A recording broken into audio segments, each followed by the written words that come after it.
Oyez, oyez, oyez. The Honorable Court of Appeals for the Fourth Court of Appeals, District of Texas is now open to its call. Morning, please be seated.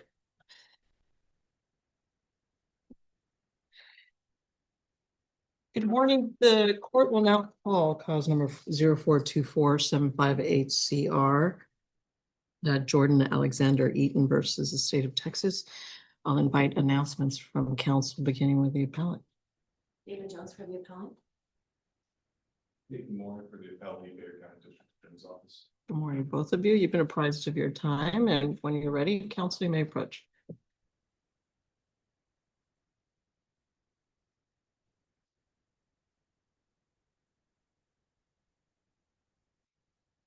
Good morning. May it please the court.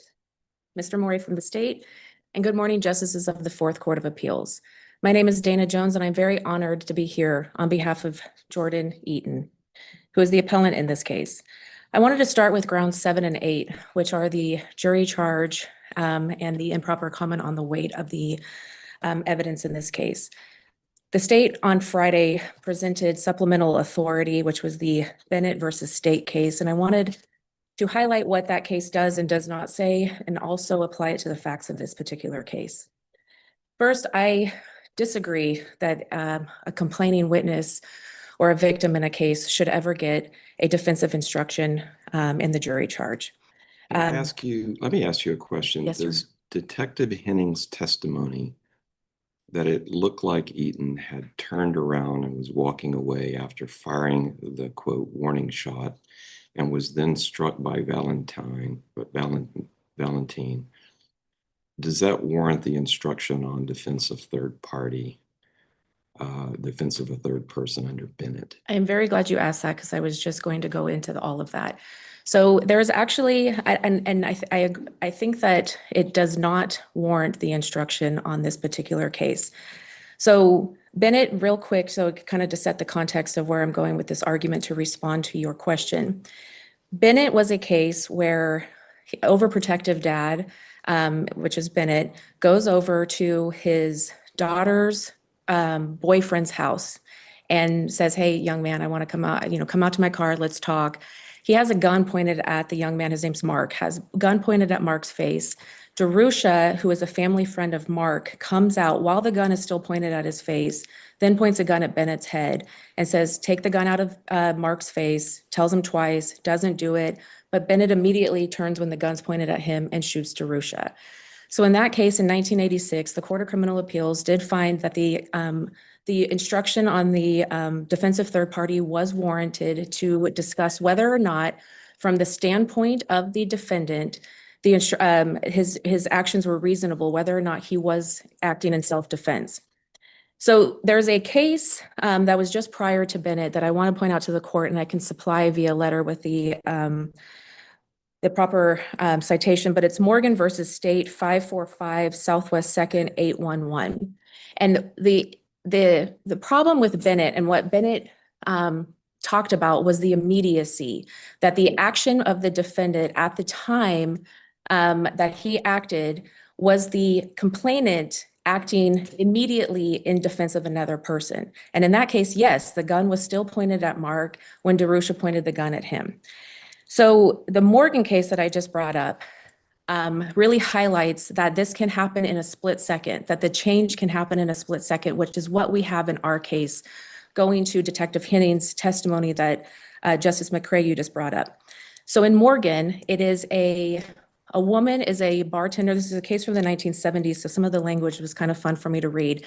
But Morgan is a bartender at a lounge, and the opinion says that there's two drunk guys there giving her static. So they're kind of harassing her, giving her problems.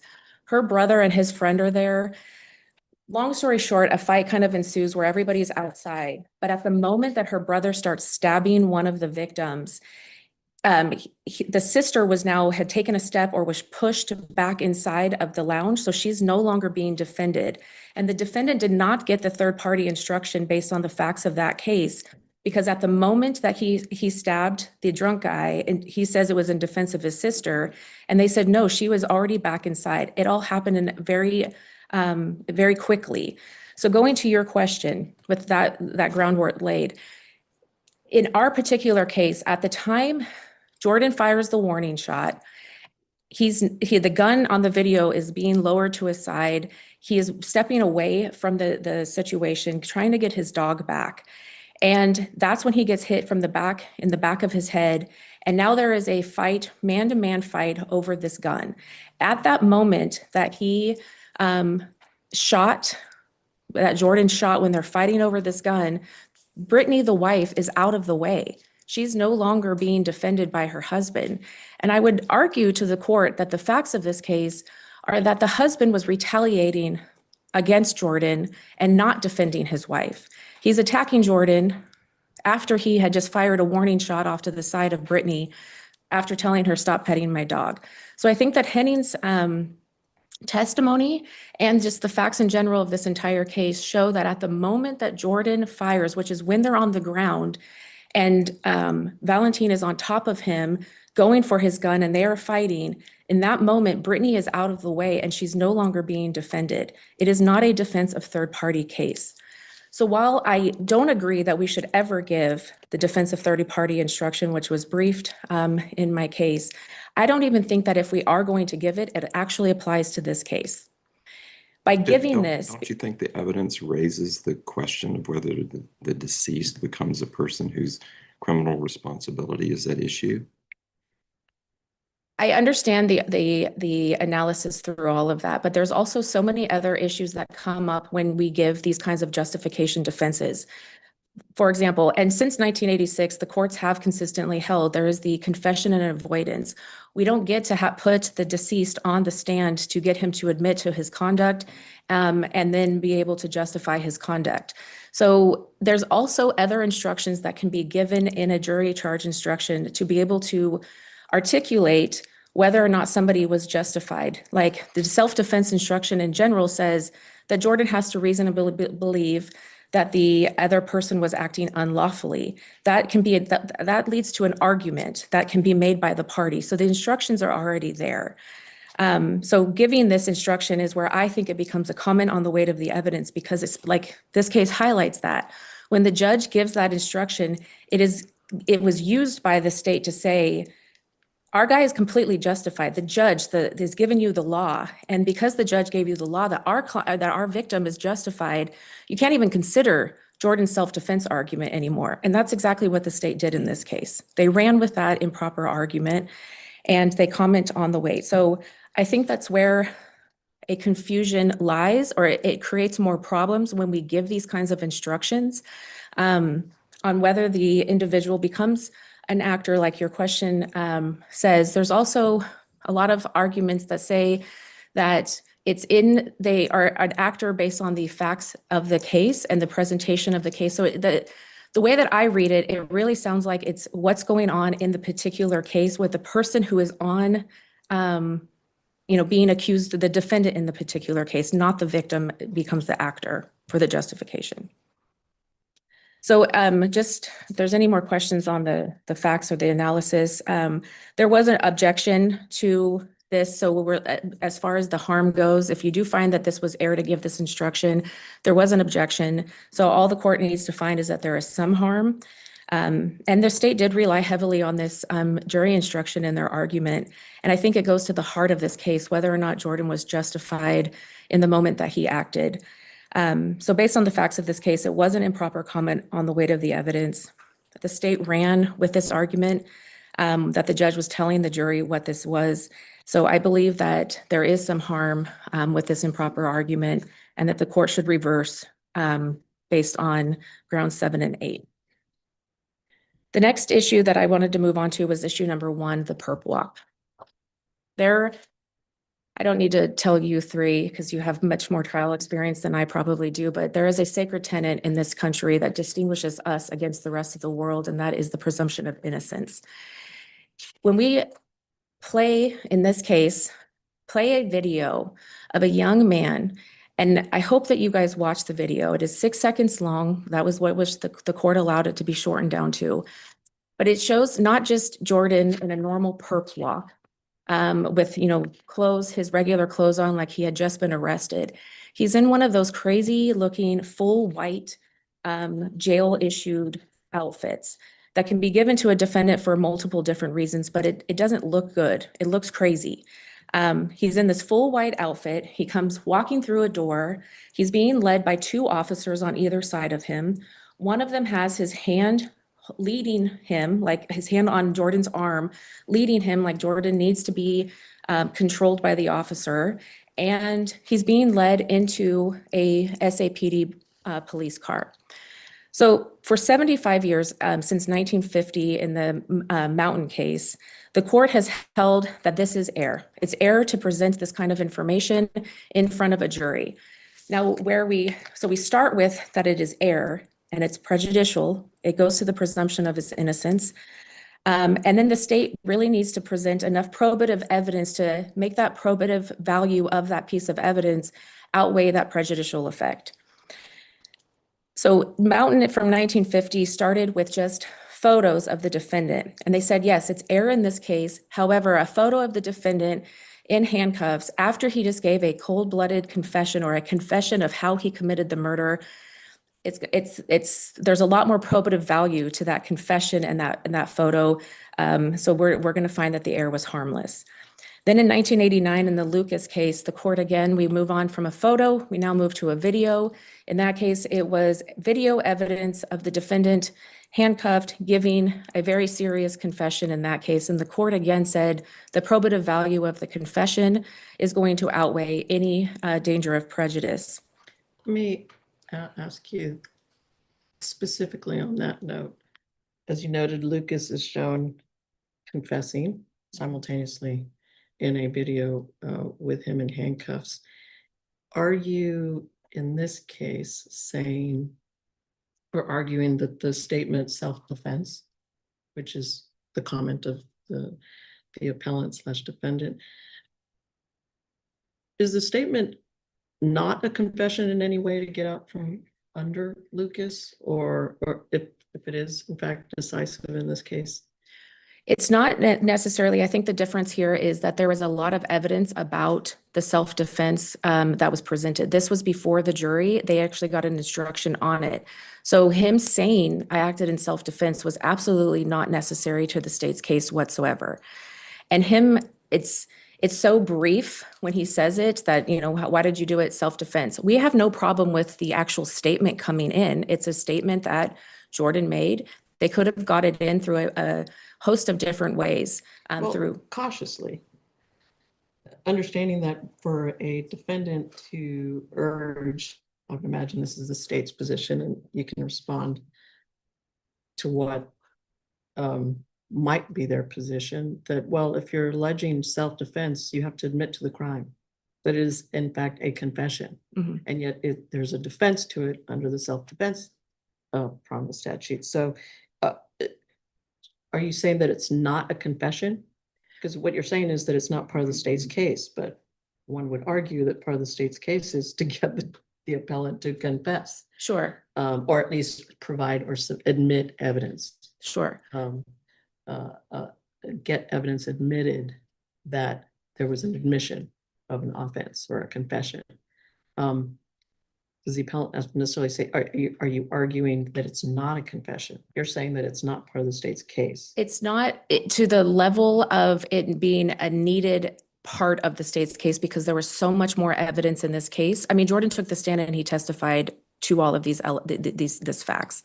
But there was also other evidence that showed what actually happened in this case, that there was going to be a self-defense claim.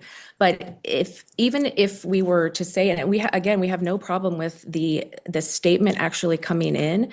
It's easy to get in through calling an officer who was there, calling one of the reporters, or I would venture to say that the defense would probably even stipulate that it could be a hearsay statement, or somebody that wasn't actually there, like a detective who reviewed the case file could say yes, and he also said this. It is the visual impact of Jordan in the handcuffs, in the white crazy looking outfit. It makes him look like he is dangerous, aggressive, needed to be, already guilty because he is in this complete view. Are you aware of any precedent that you expect the state to rely on that where it was not considered error by a reviewing court, the image of an accused in prison garb, I'll call it. Uh, and that was not deemed, that it was deemed harmless, meaning it was not outweighed by harmful prejudice. So there's a couple cases that the state, they have presented in their brief, and so I'm assuming those are the ones that they would rely on. I think the ones, and I can also address this in rebuttal if Nathan disagrees with me, but I think that there is a Marcy case out of El Paso that is one of the stronger ones where they found that in that particular case, it was not error to admit it, but the facts are very distinguishable. And the facts of that case are the defendant, it's a woman, her 12-year-old nephew was claiming that she assaulted him, that there was a violent issue between the two of them. Credibility of the 12-year-old was very crucial to the defense and also the state's case. Right after she gets arrested, the video of her being questioned by an officer who's at the jail just trying to get her intake done, they are able to admit that because she is, I think, verbally abusing is what the language that the Court of Appeals, she's belligerent, she's out of control, she's crazy. And so they found that to be very probative to be able to establish what this little boy was saying, that my aunt was going crazy, she assaulted me. Right after that, she's also doing the same thing, although she's handcuffed, to a bigger man than, this 12-year-old little boy, to a bigger officer, she's going crazy on him. So I think in that particular case, based on the facts, it was necessary to be able to show who was being credible here or not, especially because she was saying, I didn't do anything to my nephew, and my nephew's not being credible here. So I think that's one of the only cases that I have seen, and especially that the state has cited, where it was completely admissible without even saying whether it was, harm to begin with or anything. Was it deemed error but outweighed by prejudice? That one, I don't even think that they addressed whether it was deemed to be error because of how probative it was to the issues, the factual issues of that particular case. Well, concerning the harm and the error, wasn't there other unobjected to evidence of Mr. Eaton's arrest that was admitted at the trial? Other unobjected to detailing That his he was in arrest? fact arrested.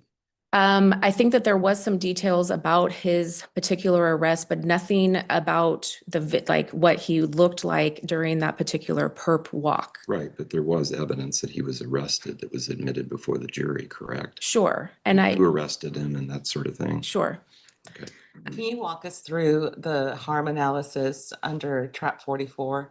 If this court were to find that the admission of the perp walk video was error, what we have to do the harm analysis? Can you walk us through that? I think that it raises to the level of constitutional error because it violates the presumption of innocence in a case.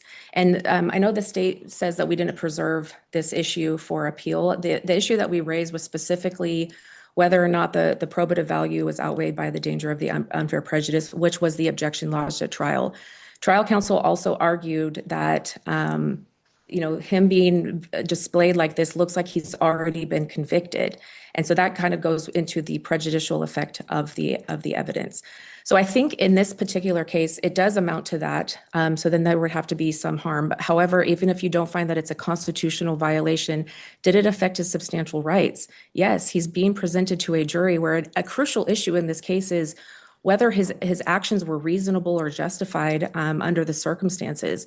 And when we show somebody who is already looking guilty with the officers around him and in his white outfit and with the handcuffs and all of that, that does affect his substantial right of being presumed to be innocent before the jury, and also goes to the heart of this case on whether he was some unreasonable, irrational kid that needs to be, essentially escorted by 2 police officers and not just one, or put in some crazy white looking outfit and not be able to, remain in his police clothes.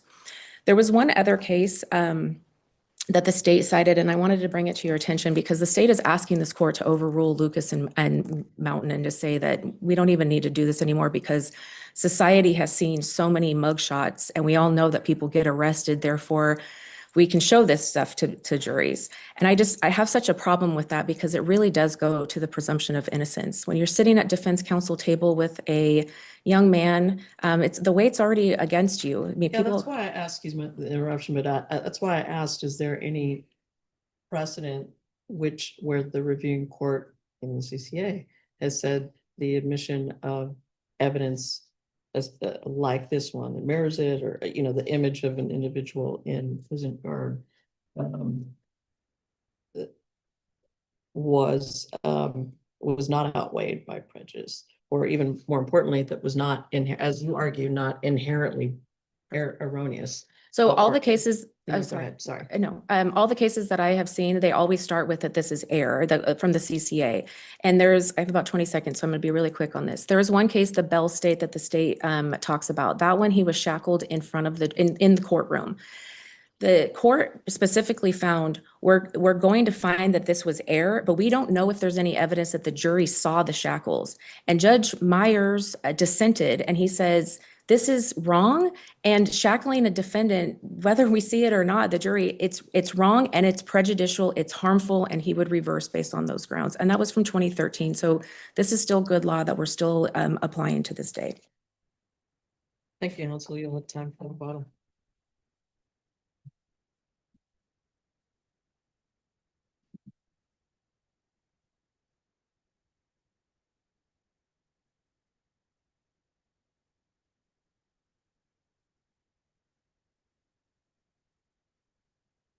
Morning, counsel. Good morning, Justice, Chief Justice. Take a quick drink of water. I've had some allergies.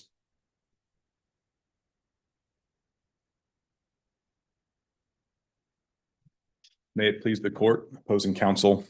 I'm going to take the issues in the same order that my opposing counsel did. And I'll start first with the jury charge issue. To address what Justice McCray was talking about, I do believe this was raised by the evidence, because if you look at the video, the first shot is fired approximately 12 seconds into that video. And it's fired only a few feet away from Valentine's girlfriend, Brittany, or his wife. Valentine is standing a mere feet away from the defendant as he fires it. Naturally, the defendant does have his back to Valentine at the moment Valentine strikes him, but it is seconds, 4 seconds have passed when Eaton fires the second shot, which is a non-fatal shot at Valentine's torso. And then 18 seconds, that's 6 seconds after the initial shot is fired in the apartment garden is when the third and fatal shot is fired. Eaton extends his arm around his left side and fires it into Valentine's torso. It's fairly clear on the blurry version, but a crisper version was admitted at trial, and it's pretty obvious there that this is a shot fired by Eaton into Valentine's torso while Valentine is trying to struggle with him after he assaulted his wife. Could you address appellant's counsel's position on that? So first thing I'll address is the comment on the weight of the evidence. I'm going to take a categorical position here. If you're lifting a term from the penal code, not the Code of Criminal Procedure or the traffic code, but from the penal code, I don't believe putting a term in the penal code into a jury instruction is ever going to be a comment on the evidence. And I've never seen a case that suggests that. There's a lot of case law that says by incorporating a legal sufficiency term from say this court's opinion, that's erroneous for a trial judge to do when he's instructing the jury on the law, because the jury is supposed to get their law from the penal code. And this court's decisions on evaluating that would be an improper comment. But in this particular case, one of the things that the jury had to decide is whether or not Valentine was using unlawful force against Eaton. Now, there's no question that Valentine used force against Eaton. That was plain as day, and I don't think there was any dispute there. So at this point, the question of whether that force is unlawful is put squarely in front of the jury. Now, when we send the jury back to deliberate, they don't get to make up for themselves what is lawful or unlawful. They certainly get to evaluate all the facts, the credibility of the witnesses. They have the final say. But when it comes to the law, that comes from the court. And so that term unlawful has to be fleshed out by its terms in the penal code, which the court correctly did in this case. Because in this case, there was no question that Eaton pulled his gun out first. Well, Valentine wasn't even armed, that he fired a shot that was unprovoked. I know there was some question about she was petting his dog, which was uncontradicted. It was loose in the common area of the apartment complex. So I don't believe that act of petting a dog arises to any sort of that does not give justification for discharging a pistol at somebody.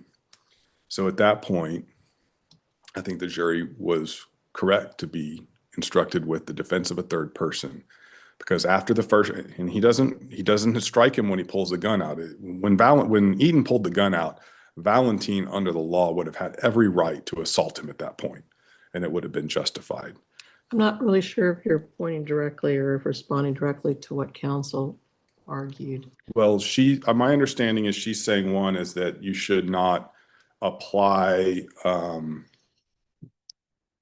defensive issues to a third person because that would equate to a comment on the evidence. That's one of my understandings as the argument. And I think that argument's just categorically wrong. The question only is does the evidence in this case raise the issue of whether those terms need to be defined in the jury charge? And in this particular case, because whether Valentine's force was lawful or unlawful was at issue with the jury, then at that point, the judge was required to instruct the jury on those terms in the charge. So I guess one of the other things that I heard her say was that because he had turned his back, that he was no longer a threat, or he had perhaps abandoned the assault. Well, he's got a pistol. He can shoot people probably anywhere in this garden area. The fact that he has momentarily turned his back after he fired a shot very close to her, I don't think is anything that would extinguish Valentine's right to use force at this point, because an armed person has just shot at his wife. So it was, as you understand it, under the charge of defense of a third party. Mhm. And it was argued in that way during jury argument. Yes. That Eaton's self-defense was unreasonable because Valentine's use of force against him was lawful. He is the one that brought about that With use of her force. representation of the record on what it reflects on the circumstances of when that shot took place. I didn't hear anything that I necessarily disagreed with. I made a note that the shots occur at 12 seconds, 16 seconds, and 18 seconds. The first one is clearly Valentine shooting at Brittany. I'm sorry, Eaton shooting at Brittany. The second one is Eaton kind of haphazardly shooting at Valentine, and the third one is the fatal shot. That I don't believe there's any think there's a misunderstanding. I do recall from Eaton's testimony that he was hazy on how the third shot happened at the time, which I think is why the video of him saying it was self-defense after his arrest was important at that point. Very good. So that's a good segue. I have sort of mentioned in the brief that I believe Lucas and Moulton they're outliers. I don't think there's anything this court can do about those. What they do is they improperly extend shackling a defendant in front of a jury in court, and they extend those principles to an image of the defendant in restraints at the scene of arrest or in jail or at a police station. And I don't believe that the rationale of the Supreme Court in shackling a defendant in court, I don't believe it applies to those situations. And I think the CCA, it's one of those cases where the CCA creates a rule. It's not a very well-formed rule. They just sort of kind of import this idea in the courtroom and they take it out to the scene of the arrest. And since then, I believe we're in agreement. I don't believe there's been a case where this rule has caused a conviction to be reversed. So I think that's one of the things that sort of is a flag as to these are not good precedents. I think So they you should be. understand, it's your understanding that it's based on case law, not by the Constitution? Well, And then maybe because the reviewing court doesn't review it, and when it does, as it's been deemed inherently erroneous, mhm. maybe that's more of a sign that it's just not done. So I can tell you, Chief Justice, I'm sure there's plenty of records before this court where a person has been in handcuffs or been escorted Did you in cite any? handcuffs. What's that? Did you cite any? Well, they're not, I'm not aware of them, so I'm just asking you if you have a citation. Same question I posed to counsel. Is there in fact a case where a reviewing court didn't deem the image of, whether in person or an image, admitted into evidence before a jury reflecting that individual, the accused, in prison garb and or in handcuffs, mhm. where a reviewing court deemed it not erroneous under the Constitution and not outweighed by prejudice? Is there such a case? So all the cases I'm aware of that I was able to find from Texas since Moulton and Lucas have all, to the extent it was raised, have all applied Moulton and Lucas and said that is a due process error to show a person in restraints, and then they subsequently found it harmless. I don't know of any. I'm not aware of any So you case concede where. it's erroneous.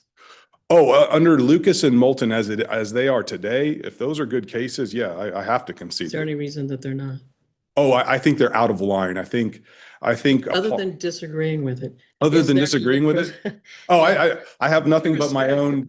Yeah, you can disagree with it, but on review, we're bound by precedent. Oh, you no, understand. I- So I'm- unless there's precedent, do you concede that in fact it was erroneous? Yes, as I So stand here. argument before. that it's either not inherently prejudicial on its own, or if we are required to do, or on review, an assessment or balancing on the prejudice prong, share with me why you believe that that the error is not outweighed by some prejudicial effect. So one is the video is 6 seconds long, and the judge, I think they were going to put in a longer video, and the judge said, I just want the part where he says. Let's just It say it was was the second. self-defense. Let's just say it was a photograph and not a video, but the accused is still shown in prison garb and in handcuffs. Let's just say that, because So- I don't know that there is any precedent that says how long, that a glimpse is okay, but him sitting there in court or a video reflecting him walking in prison garb with handcuffs, that there was no distinction based on the timing of it, how long it was before the jury. But anything else? Well, I think with a harm analysis, all this court essentially does is it looks at the error and what that error put before a jury. Yeah, it's an important job. And help me do then you look at the countervailing evidence. And in this particular case, first of all, his statement that it was self-defense, that would have been admissible even by Ms. Jones' Yeah, I was position. curious about that. Why didn't the state just admit, if it needed it at the punishment phase, the audio? Why was the video required? If we have a video of someone saying something and we have their face on the video, I think almost every single time we are going to want that person's face. In fact, this court has a standard of review where it has to defer to trial court determinations because of things like demeanor. So anytime we have a video of a person's facial expressions, body language while they're making a statement, we are almost always going to want that into evidence. So let's look at what the trial court did. That's our job. And on the record, it reflects that the trial court prefaces its statements at the conclusion of this, after reviewing, after considering the objection raised. It says, I'm abbreviating it, but I'm gonna share with you now after I've done my balancing of the prejudice here. And he basically says, this is why it's relevant. But the trial court doesn't offer anything for our review purposes, how it assessed prejudice. So I'm asking you here on review, how would you assess prejudice based on what we have in the record So- before us? Because the trial court offers nothing in that regard from its insight on the prejudice prong. Okay. Well, so I think that's a good point, Chief Justice. As to that, I do believe the trial judge was doing a basic 403 balancing test. And I think what That's what he said he was right. doing, but what he said, It seems seems, he point me to something else. it What he seems to said me- is only that it was relevant, but he Right. doesn't offer us any insight about how he balanced prejudice. Doesn't point to anything else in the record or what it had before him. What do you say here? so what this is Mr. Eaton embraces in his own words that the act that he did, whatever it was an act of self-defense. And that's absolutely relevant. And I can't imagine I don't think that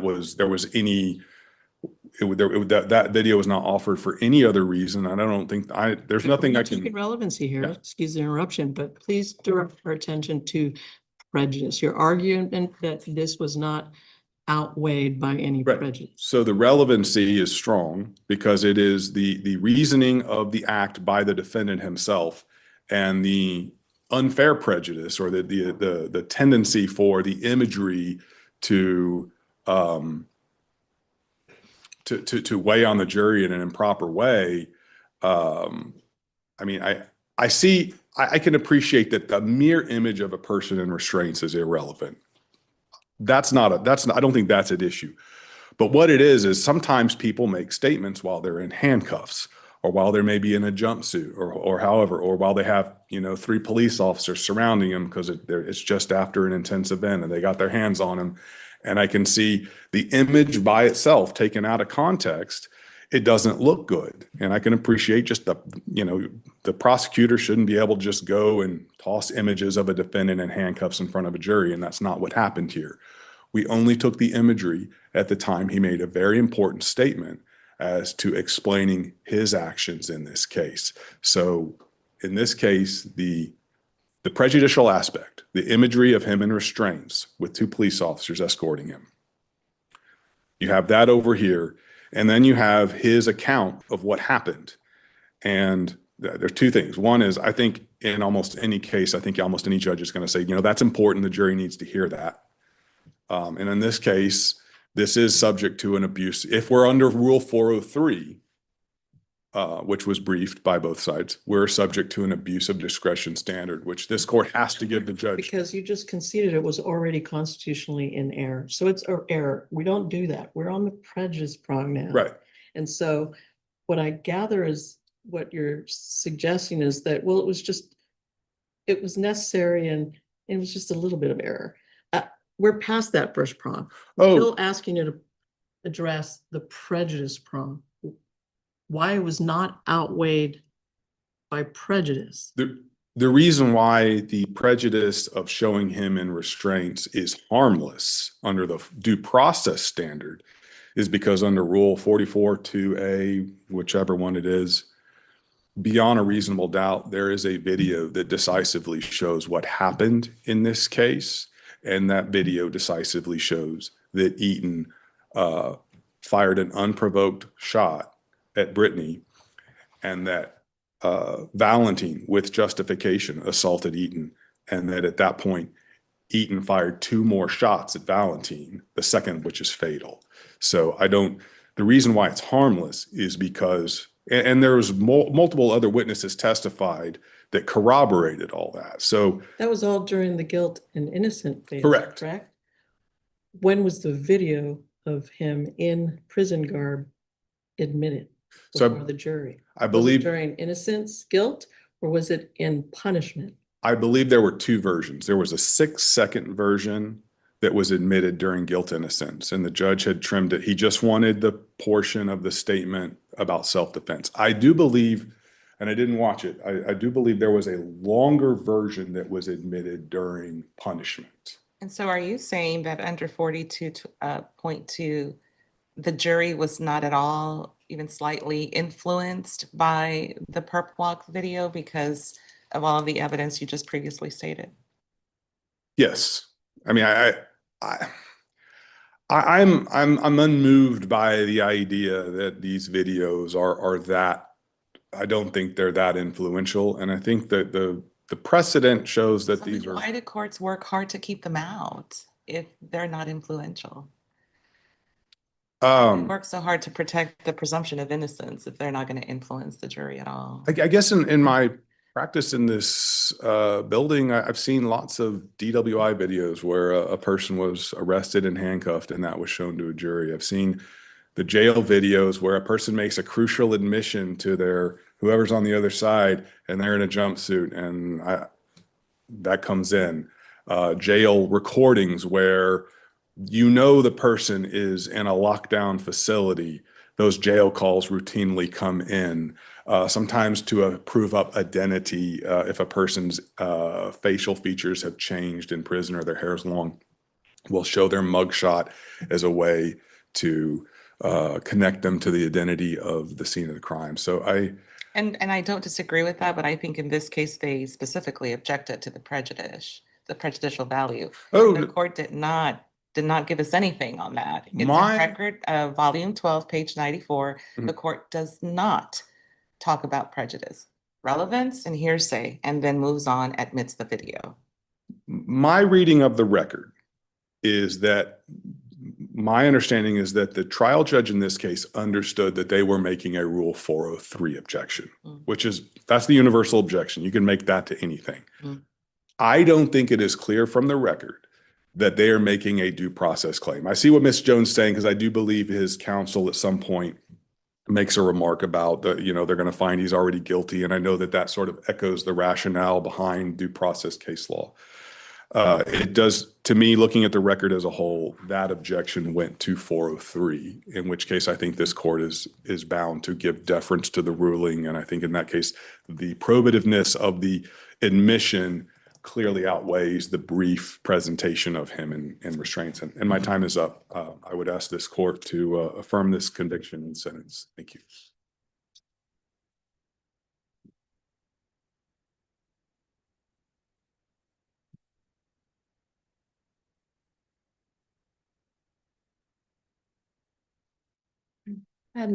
I wanted to go back, Judge Meza, to your question about the harm analysis in this one, and I wanted to cite to you Bell versus State, which is in the state's brief. I had mentioned it. This is the one with Judge Myers dissenting. The court reasoned in that one, again, that it was error for the guy to be shackled, the defendant to be shackled in the courtroom, but the error was not constitutional error because there was no evidence the jury saw the restraints.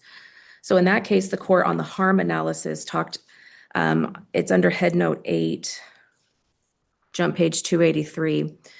Whether this error is of constitutional dimension is that it deprived Bell of his presumption of innocence turns on an additional inquiry, whether the record shows a reasonable probability that the jury was aware of the defendant's shackles. So in this case, the jury was aware of the defendant's shackles. So I would argue that it is a constitutional dimension as far as the harm analysis goes. So under that, 44.2 says that you must find beyond a reasonable doubt that the error did not contribute to the conviction in this case. So I think that that it would apply, and I do think that we can't find beyond a reasonable doubt whether or not this particular image of Jordan looking like this did not contribute to his conviction. And then How I understand the state's argument is that because of the other evidence of guilt that it presented to the jury, that it was harmless. And I think the state really weighs on that the strength of their case, and that they felt like it was overwhelming evidence of guilt in this case because there's a video. I don't agree with them on that. I think that there was a lot of questions in this very short, brief video about what actually happened. And there are still questions because we're standing here discussing what happened, who was right under split-second decisions that happened on the video. So I don't agree with them that the evidence of guilt was overwhelming. And really all that they did have was the testimony and that video of the person that was there. But it doesn't, and it happened very quickly. So, and a big question in this was whether or not Jordan was reasonable under the circumstances, and presenting to a jury to make a determination of whether this young man was acting reasonable under the circumstances through his lens, through his viewpoint, showing him in this outfit and this, being handled by officers the way that he was, that is very prejudicial and it's very inflammatory. And I don't see any reason that the state wanted to get it in besides getting that one statement, but they could have done that through a lot of other means, which they did because the jury was ultimately instructed on that. Let me ask you hypothetically, can you envision a case hypothetically where the defense in presenting their evidence or testimony where the defense could actually open the door to a video like this? Sure. I think that in the Marcy case, the one out from El Paso, where they're saying that she was calm and she didn't assault this little boy, that her character in that particular case really came into question. And the state was allowed to rebut basically that and to strengthen their position that this little boy was credible, where she was calling him not to be credible. I think in those situations that it can be open, the door can be opened under those. So doesn't that make the state's argument that there's a connection between the need to put in the video, which shows the facial expression and the body language, be a rebuttal of that kind of evidence? They were rebutting it, and I don't believe the reason that they were articulating why the smug look or whatever they visioned him, whatever they interpreted his demeanor to be, was because right after, like within 30 minutes, when he got the phone call that Valentin had passed away, he talked about how he was very distraught about it. This video is 7 hours later after he's turned himself in, has been gone through the process that you go through after you just initially get turned in. It's too far attenuated to open that particular door. Going back also, I wanted to touch on prejudice. Again, in Judge Meyer's dissent in the Bell case, he says that unlawful and uncalled for shackling has a substantial effect on the jury's view of the defendant. The fact that a defendant is shackled without cause gives the jury the perception that he is much more dangerous criminal and may prevent him from receiving a fair trial. That's where the prejudice really comes in. It's that visual impact that is presented to a jury to heighten the jury's interpretation that this person is dangerous and they're a dangerous criminal, which is what that visual impact had in this particular case. Did the state call any of the officers that were involved in the perp walk to establish either the video or any statements made in the video? I don't recall any, and I just asked my co-counsel on this, and she says that there's none in the record either. They did not call any of that. And I think that painting that testimony could have also happened in this case, that an officer always can talk about demeanor, what they interpret. There were so many other ways that this could have been presented. The little probative value that the state wanted out of this video could have been done in so many different ways, calling one of the perp walk officers, turning the video around and just playing the audio version of it. If they wanted the smug look on his face, if that's their interpretation, then they could have either done a still frame where it's just his body and you don't see anything else that's around him, the shackles. I mean, when we do mugshot photos, they make sure that all the identifiers of a mugshot are removed. I had another case, actually, it was in this court, but then transferred to the 13th court, where I argued it was very obvious to me that my client was in TDC in the full white outfit that they wear in TDC with just a very glaring white wall behind him. They admitted that photo to show tattoos. The 13th Court of Appeals ultimately it got transferred to them. And they basically said that, nobody else knows but you, Dana, that is a TDC photo. So if you remove a lot of those identifiers, you can get the information in. In this case, if he just showed the smug look, if they cropped it, with technology, we can do those kinds of things. It wouldn't show, it would just show it kind of looks like a white sweatshirt at that point in time. There were so many other things that could have been done to preserve the presumption of innocence. And you're right, courts work very hard to preserve that important right. That's why I led with that in my argument. It's sacred to our criminal justice system, and we can't take that away by putting in these kinds of videos. Just the prejudice, when there's really minuscule, in my mind, in my opinion, probative value of it, when the probative value of the evidence can be admitted through a million different means. If there's no more questions on that particular one, I did want to just briefly raise or talk about grounds 5 and 6. I know the state didn't get a chance to address them. If there's any questions on any of the other arguments that were raised in the briefs, grounds 5 and 6, it's classic testimonial hearsay. This was the one where an officer who was interrogating another witness, he has been taken down to the police station. That particular kid said, yeah, 2 days ago, Jordan pulled a gun on me over some dogs. That's testimonial hearsay. It's hearsay that Derek Sherrod is the witness's name. He never was brought in to testify about that incident. And the officer was questioned, hey, did you guys find him credible or not? I don't really know, is what the officer said. So basically the jury was allowed to hear evidence of a very similar incident that we don't even know if it's credible or not. Jordan did get up on the stand and he denied it, but he had to address it. Had that never been brought up, he probably never would have addressed the issue in his own testimony either. But it's classic textbook Crawford violation. And why it's so important in this case is that they were presenting it to show that he just did this 2 days before. This is who Jordan is. He pulls guns irrationally, unjustifiably on people over his dogs. And that is exactly why this kind of evidence doesn't come in. It's also why we don't rely on hearsay. Derek Sherrod, who's the one that is claiming that this happened to him, didn't get subjected to the crucible of cross-examination, the language from Crawford. It is that cross-examination, when the truth gets to come out, that the jury can expose that. So the jury just got to hear this inadmissible evidence for no other real reason except for to say Jordan did this on December 30th to Valentine and Brittany, and he also did it to another guy 2 days before. It's just who Jordan is. He acts unreasonably, unrationally when it comes to his dogs. And that's exactly why this kind of evidence cannot come in to jury trials. Can the defense open the door to that kind of evidence? Can the defense? Mhm. Sure, they can. If you talk about that this is not who he is, a peaceful character, character, then you can say, well, if you're saying that he's so peaceful, that there's certain times that it can, but in this particular situation, because it was the testimonial, there was the out of court hearsay evidence that violates Crawford, I don't think in this particular case it can come in. Can those specific incidents of conduct is what I'm really getting at. They can come in, but there's no reliability in this particular one to be able to admit that evidence to open for that door, to walk through that door. I am out of time. It's been an honor to be before all of you. We pray that you reverse Jordan's conviction and remand this for a new trial. Very good. The case has been submitted and an opinion forthcoming. Court is adjourned. All right.